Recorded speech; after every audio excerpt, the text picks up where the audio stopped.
Sister Gunter, and I'm here with the founder and pastor of Brookland Baptist Church here in Greenwood, South Carolina.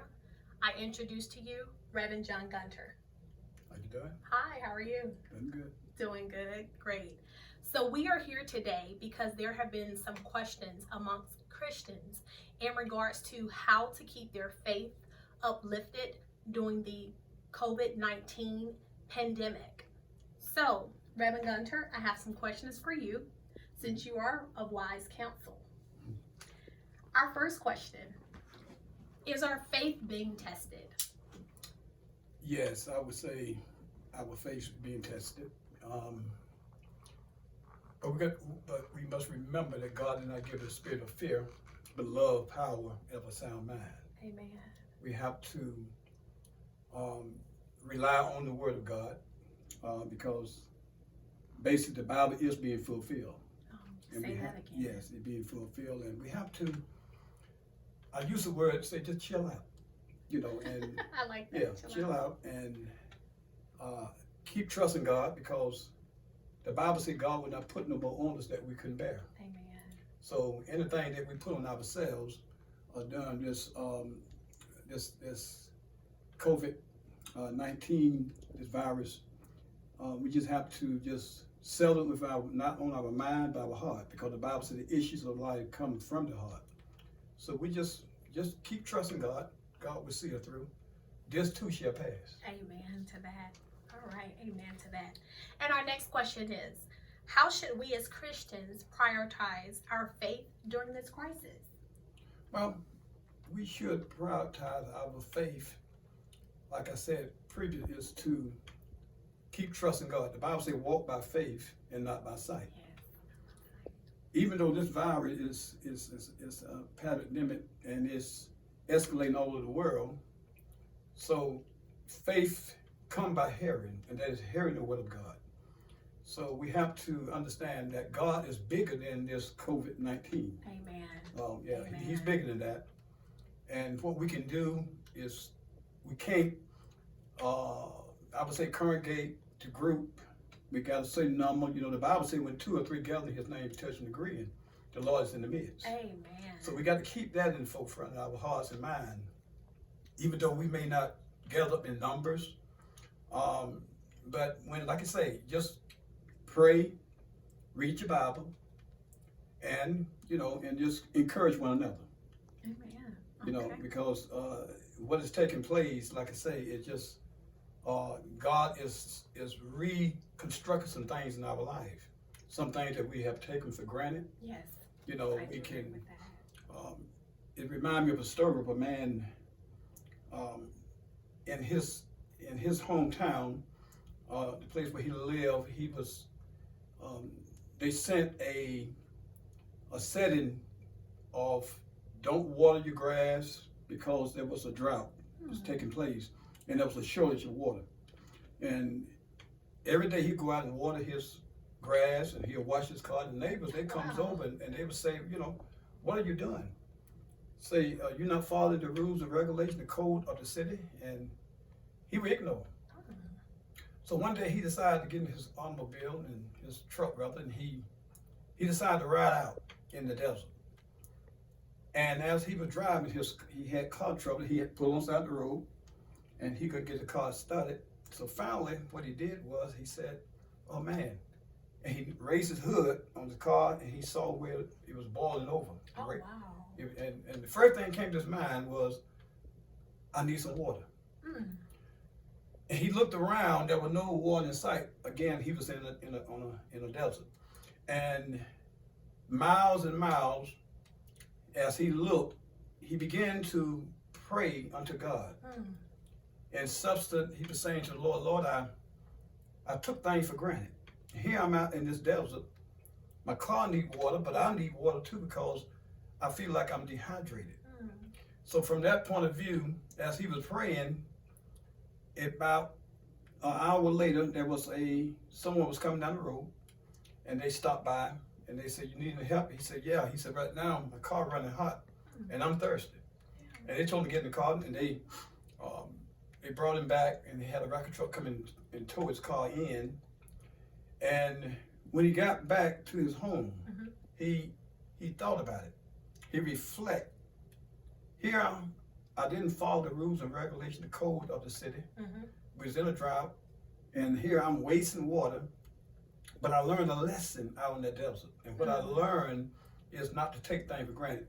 And I think this is what is taking place in our lives. There are things in which that we have taken for granted. Mhm. And what God does, no, he just sit up high and looks low. God has a way that he would allow things to take place in our life to get our attention. You can say that again. Yeah. So here we are now.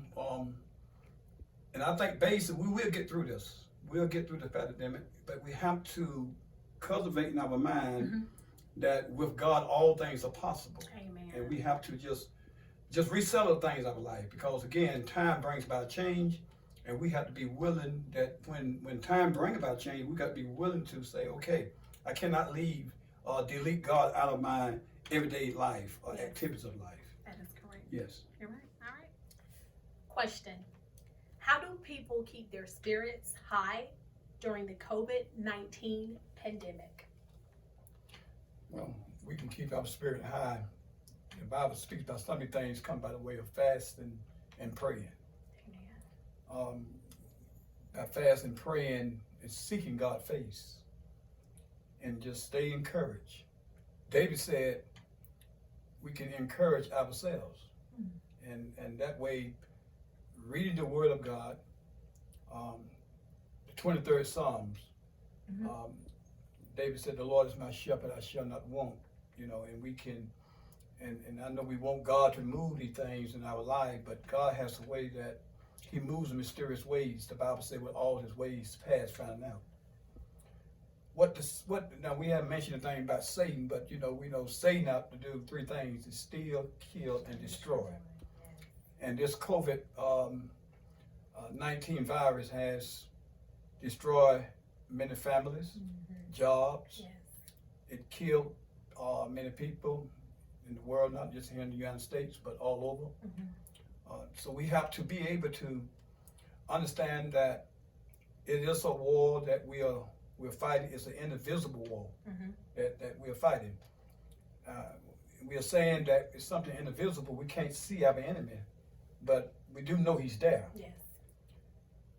But we have to be able to understand that God is bigger. Again, God is bigger than this pandemic of this COVID-19 virus. So just hold on, trust God. He'll get us through it. Amen. Thank you for that. Now, to our final question. What are some scriptures suggestions that you would suggest for us to read during this difficult time? Well, what comes to mind is Psalms 91. That's a good one. We should read also 2 Chronicles chapter 7, verse 14.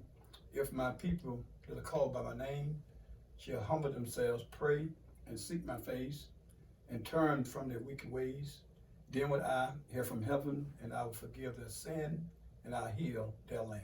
Oh, wow. And surely our land need healing. It definitely does. There'll been a time in our life that not only our land, but the land of the whole world, Yes. We need healing. And who can heal it? God can. Amen to that. Amen. Amen. And only God can Oh, do yes. that. So, now those are the ending of our questions. I now would like for Reverend Gunter to just pretty much just provide us with some encouraging words. Yeah. Well, like I said, we're going to get through this, but we have to rely totally on God. Amen. And God will see us through it, because he is our creator, he is our maker, he is our redeemer. And if we just go ahead and come to a point of realizing in our life that nothing is impossible with God. Amen. With God, all things are possible. And God has the timetable set right now when this COVID-19 virus will just vanish off the face of the earth. Amen. So here again, one morning we're going to wake up and we're going to say, everything it's back as normal. But we got to understand something. When we start to normalizing things, many times we leave God out of it.